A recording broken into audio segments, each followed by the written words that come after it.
Hello, everyone. Welcome to this Scaling Expertise podcast. You may know me from the Hourly to Exit podcast. This is the first interview under the new rebrand, but we're still talking to experts about decoupling their income from their time, using their expertise to create assets that can scale. And so I'm very happy to have my first guest today, Jenn T. Grace. And I need to ask you about that T. Is that because there's so many Jenn Graces, or There is. I will say that on LinkedIn, I call myself the OG. I'm so cool. Aaron Austin, because I've been on LinkedIn so long. But now there are so many Aaron Austins. Back in the day, I was like the only Aaron Austin on the internet. And now there's lots and lots of us. But It's wild. It's all branding, right? Got to figure it out. exactly. Well, welcome, Jenn. So tell us who you are and who you help. I am an author and I'm also a publisher. So I am the author of 7 books, which include my memoir, House on Fire, and my nonfiction book, which is called Publish Your Purpose, which is also my company name, How to Write, Publish, and Grow Your Big Idea. So my way that I show up in the world, at least in this current iteration of myself for the last 10 years, is helping aspiring authors either figure out how to write their story or to actually publish their book for them. And it just kind of depends on a number of different variables, kind of where people are. But the publishing landscape is pretty big and pretty complex. And so I really spend a lot of time educating first-time authors on all the nuances about how to actually get their book out into the world. Tell us, what exactly is a hybrid publisher and distinguish it from traditional and self-publishing? Yeah, I'll give you the abridged version. Lord knows I got plenty of information on my website if anyone wants more, but it is basically, if we look at how publishing has always been, we think of traditional publishing, we think of Simon and Schuster, we think of Penguin Random House, like the big New York City publishing houses. That is traditional publishing. And with traditional publishers, they only serve a very small percentage of authors because of how their business model works and how they're looking for authors that have big platforms and can really sell a lot of books. Then we have the other side, which is self-publishing, which is wonderful. And there's a lot of people who do it really well, but there's a lot of people who don't do it well. And self-publishing can be overwhelming. It's time consuming. It can be expensive. So there's all kind of that. Hybrid publishing sits directly in the middle of both of those extremes, where you get the quality, the service, the expertise of what you'd expect from a New York City house, but also have that control and ownership and the IP of being able to own all of that as if you were self-publishing. And do you help people source like all of the vendors that are required to publish and distribute a book? Yes, since we are a publisher ourselves, we are the source of all of the vendors. Gotcha. So that's kind of one of those benefits of a hybrid. So if you're self-publishing, you need to start to kind of figure out, all right, how am I going to find a cover designer? How am I going to find an editor? All of those kind of big, I don't know what I'm doing. When you're working with a hybrid, all of those exist under one roof. Got it. Awesome. And so how long have you been doing it and how'd you get into it? Well, I wrote my first book in 2012, published it in 2013, published another one in 2014, and another one in 2015. So I had 3 books in 3 years that all came out. And everyone in my network was like, how did you know how to write a book? Well, I don't know, I just figured it out. And they're like, well, how did you know how to publish a book? I'm like, I don't know, I just figured it out. Were those books great? No. They were not. They are, especially now having been doing this for as long as I have, those first few books were the typical self-published books that were not ideal. But I had a lot of people in my network who were enthusiastic about wanting to write their own books. And I was doing consulting at the time and I had my own business. So I was able to kind of like start to dabble in, all right, what does it look like if I were to help writers figure out how to either write or publish their books? And so I started a program in February of 2015. So it's almost 10 years exact on the writing side, where the first group of people went through my program in the beginning of February. And I was like, over 14 weeks, I'm going to show you how to get your book published. And I did that a couple of times in 2015. And I had a couple of students say, yeah. I love that you're helping show me how to do it, but I just want to pay you to do it for me. And I was like, what? I'm like, what is this? I didn't even know hybrid publishing was a thing at the time. And I was like, well, let me look into that. And then when the time the person said that to the time that I was like, I need to do this, it was 4 days where I like really sat with it. And I was like, ooh, I think this is the thing that is scalable, that will allow me to have a team to kind of do the things rather than being a solo kind of independent consultant, and also kind of feed that brain of mine that is incredibly curious and wants to know everything about everything. It kind of satisfies personal needs and professional needs. And so at that point, I'm like, well, I guess I'm going all in on this. So I closed my consulting business down in 2017 and have been doing it full time since. That is amazing. Well, you use the magic word scalable. Yes. And so lots of this audience will be solo consultants who Hmm. haven't quite cracked not selling their time. Yeah. And so when you were looking at like what could be scalable, what things were you thinking about and how did you get there? Well, the funny part is what I was thinking and then what ended up happening are not the same. But what I was thinking, because I was the solo independent consultant and I had a really successful, like mid six figure business that did everything I needed to do. I had a lot less stress than I currently have. And I was doing a lot of keynote speaking. So I was tired of getting on a stage and saying the same thing and people not taking the action to actually see the results. So I was kind of getting fatigued by having those conversations. So when I started that group writing program and group publishing program, I was like, oh, this is my ticket to scaling. I'm now not just me, I'm bringing in groups of people. And then I can bring in a facilitator who can then run the groups of people. And that program still exists. It's called Getting Started for Authors. It's a 6-month writing intensive. And 10 years later exists and it's phenomenal. And it is completely self-contained. We have facilitators. It's incredible. But my goal was like just that. Like at the time, 10 years ago, my goal was like, how do I just do with this? Because that's going to be the thing that I can scale. And then the reality is that I ended up starting a very labor intensive, staff heavy business instead. But obviously there's scaling in that. But I was thinking more of just kind of scaling my time is really what my objective was back in 2015. Yeah, I mean, people forget employees are absolutely scaling. Mm-hmm. It's like, because as the founder owner, you are the most expensive resource in your business. And anytime you can carve off part of what you do to another resource that can still provide the value to your clients, that is successful scaling right there. Yes. And so it's not just about courses and things like that people hear about, but also just however you are able to more efficiently deliver value to your clients, which is Yeah. fantastic.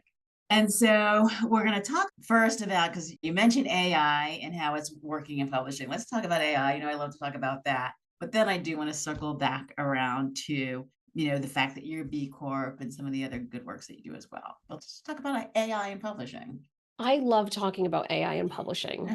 And I think AI, it's honestly the thing that I think every business has to pay attention to. And I also think is a little piece of a secret for scaling. Because I remember just a couple of years ago where we were paying $20,000 plus a year for copywriters to do a whole bunch of things now AI is doing for us. And it's obviously taken a long time to like really make sure that AI has a lot of inputs from our content. And because I'm on podcasts, I have my own podcast, I've written books. It's very easy for it to capture my voice because it has a lot of inputs to work with. Whereas I think folks that might not have that might be a little bit harder, but it's not impossible. And so I think from a scaling standpoint, and just a growth standpoint, from a content alone, not even publishing specific, but just content in general, I think that's like the easiest way to do it because we could take this recording, throw it into AI and say, hey, create a blog post about this or create a LinkedIn article about this conversation I had with this really awesome person, Erin. And it will do that for us.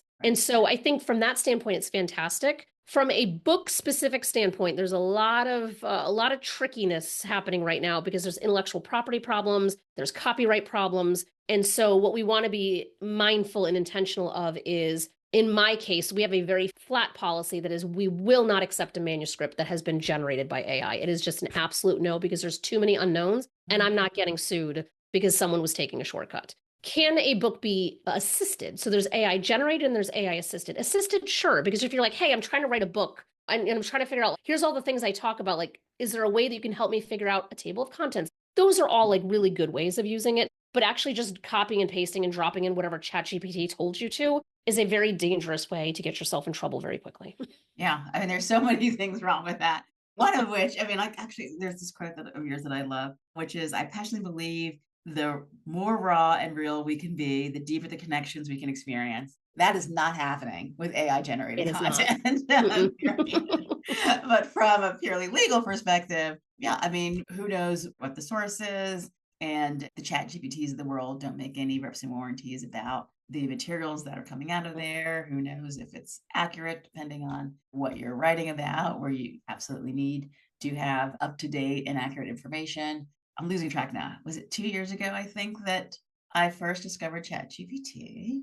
And it was by accident because I am avowed Luddite. I'm like that. I get this done is a Yeah. miracle, right? And I had to do continuing legal education, and I'm like, okay, what's available? And there was this thing about ChatGPT. I'm like, oh, okay, I guess I'll look at it. And so I'm kind of half listening to it and doing some work, and they're talking about what it can do. And I'm like, huh. And I just kind of open up a browser and put it in there and start playing around with it. I'm like, oh my God. I mean, I really just, to me, AI was like blockchain. Like it was that there's Yeah. no need for me to ever know what this is. I'll never know what this Yeah. is. And then I'm like, oh my God. And it obviously changed, not just changed my life, but changed the world, obviously, as well. But the first thing that I tried after I got off that call, off that webinar, I had a client agreement that I was working on where I needed to reference the law of a different state that was like, okay, this law in this state covers this issue. I need the similar law in this other state. And I just asked it that. And it came up with this citation, everything. Oh, great. And I'm like, let me just check it. And it made it up completely. It like didn't even exist. And I'm like, oh, okay, it was a very good first lesson about the limitations of AI. And while I will absolutely say that the voice of AI has gotten a lot better in those 2 years, the fact that it can hallucinate, I mean, that's just a function of being generative. I mean, it's not just Google, it is making assumptions. That's what it does. Yeah. And so, there's all kinds absolutely. of bias coded into the programming of it, which is also problematic in a lot of ways. It's in infancy, but I do think it's one of those things that, like, as business owners, we can't ignore it. You know what I mean? I think it's one of those things that, as much as you might want to be like, I'll come back to it later, your competitors are going to be using it and they're going to be going 10x faster than you. And so I think that that's like the thing of trying to find that balance for folks, especially for those who are Luddites, right? Where it's like, this is the last thing I want to do. But like, no offense to my aunt, I have an aunt in her 60s who is, she's basically my mother. And she and I were chatting about AI the other day because she's like, I'm using it for grant writing. I'm using it to do fundraising emails because she's a director of development. And I was like, oh my God, it brings me such joy knowing, because she can barely use her phone on a good day. And so like to see her like thriving with AI, I really think this is going to help me extend my career well into my late 60s, which wasn't her original plan. So it's kind of cool to see these positive sides of it, even if it's in its very clunky, messy early stages. It's only going to improve from here, we hope. Yeah, absolutely. And speaking of the efficiencies that you get from it, I have clients that their employees are very eager to use it because there's whatever the issue is, there is an AI driven solution, period, like whatever it is. And so they all like, oh, I found this thing. But you have to balance some of the downsides. Certainly, is it secure? Are you disclosing confidential information when you're using it? Obviously, the quality of the outputs as well. There are some risk management that's required. Definitely use it, but just be mindful of its limitations and making sure you're watching that. All right. So now you are a B Corp. And how does that feed into what you do, like on a day-to-day basis? Yeah, I love that question because I am so passionate about the B Corp community. And so a B Corp really, in this case, there's benefit corporations, which are legal designations. And then there are certified B Corps, which is a voluntarily certification that you can go for that basically says that you as a business meet the gold standard of sustainable business practices, environmentally friendly practices, diverse practices. Like there's a whole litany of things that it really kind of drives you to have to be better and do better. And so when you see that B in a circle on packaging, it really means that that company has a deep commitment to equity, to, and everyone has a little bit different. So like in our case, like we have a strong focus on diversity. And so we have a really, really strong diverse supply chain because that's something that I can control. And it's something I was already doing before the B Corp thing I even knew it existed. So there's really kind of cool things around what the B Corp kind of that logo does for you. And there are consumers who are attuned to wanting to buy eco-conscious materials and goods and things like that. And so they see the B and they're like, I don't care what the price is. It's a B Corp. I'm buying it. Like I'm absolutely that person. So even like alcohol, there's alcohol brands that are B Corps. I'm like, is Maker's Mark my favorite whiskey? No. But am I going to drink it? Yes, because they're a B Corp, right? So it's like one of those things.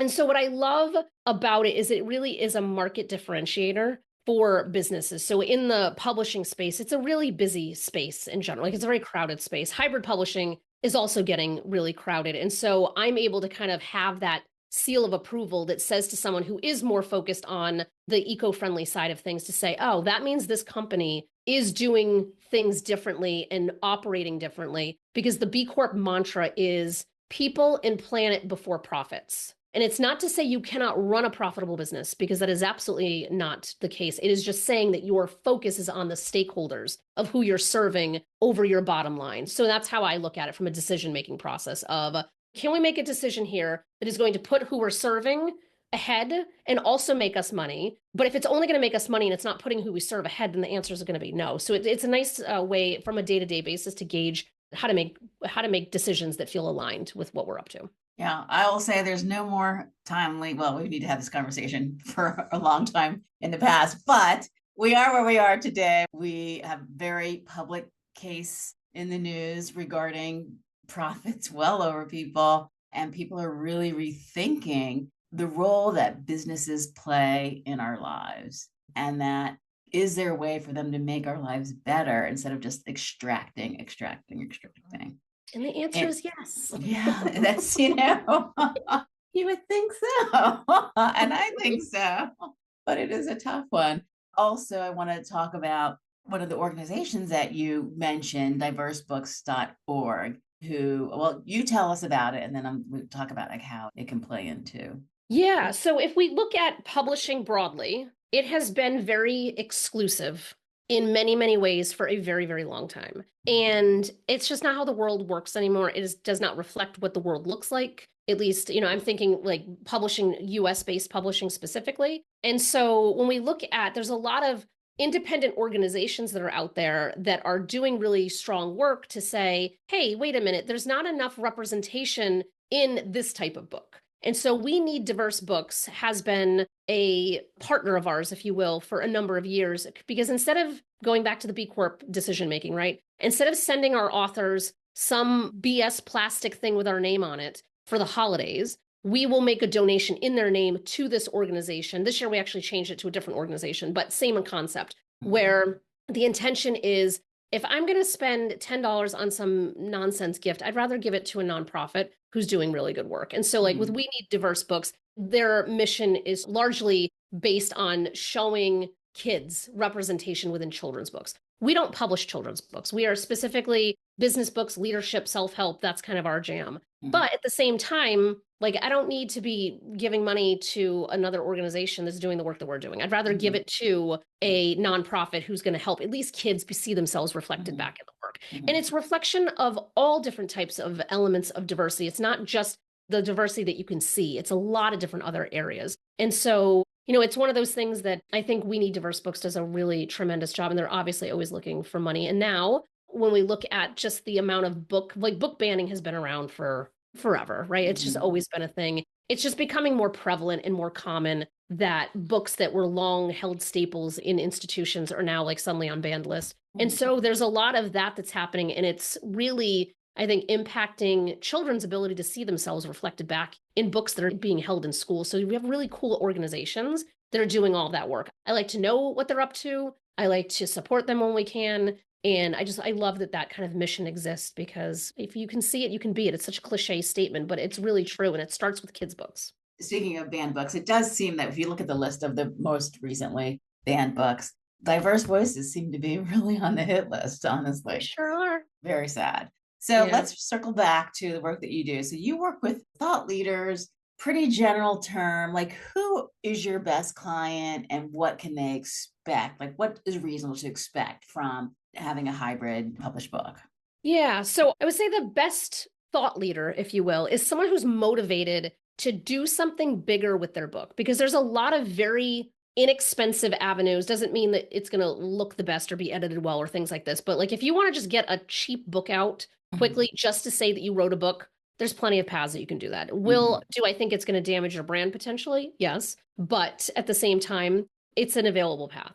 It is for someone who's really focused on, I am elevating myself as a thought leader. I have been either a business leader, or sometimes it's corporate professionals who are kind of coming out of corporate and now they're going solo and want to be an independent consultant, but want to have some kind of credentialing behind them. Being an author is such a great way to make that happen. But the authors that thrive with us are the ones that see the book as the inroad to other opportunities, whether it's to be a guest on someone's podcast, whether it's to go speak to an organization to get new clients. Because if someone's coming to me and says, I need to sell 100,000 copies of my book the month that it comes out, and they have no mailing list, they have no platform, they have no nothing, it's a really wildly unachievable goal. But I'll say, like, hey, what's your motivation level? Like, what are you planning on doing to do this? And they're like, oh, well, it's just going to happen. That is not how books sell. Like, that's just flat out just kind of a myth.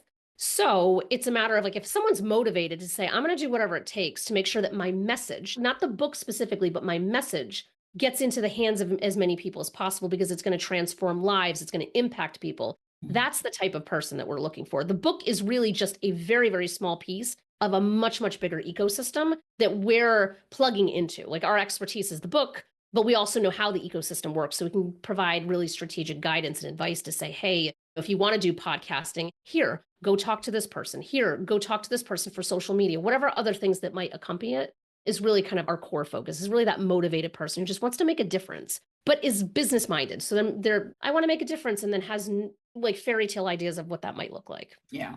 Yeah. I think people are generally surprised by how hard it is to sell a book and to get attention. I think whenever we look at the numbers for like the New York Times bestseller, we think that's like 1 million copies, but what is it? It's like it's Celebrity. maybe, yeah. Yeah.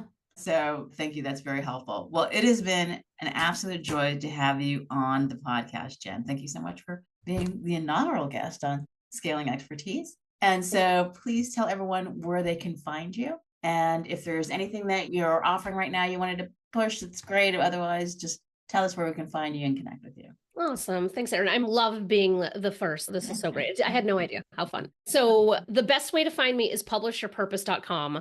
My focus really is on empowering and educating first-time authors. So we have a lot of free resources that are readily available. There's no hard sell. It's just like, here's what to think about, here's what to consider. So that's the easiest way. If you want to connect with me personally, LinkedIn is where I like to spend my time. I'm on all the other platforms at Jenn T Grace. However, LinkedIn is where you will absolutely find your way to actually connecting with me. Fantastic. And we will have all of those links in the show notes, as well as diversebrooks.org. Great organization to support. And thank you again, Jenn. It's been a pleasure. Thanks, Erin. Appreciate it.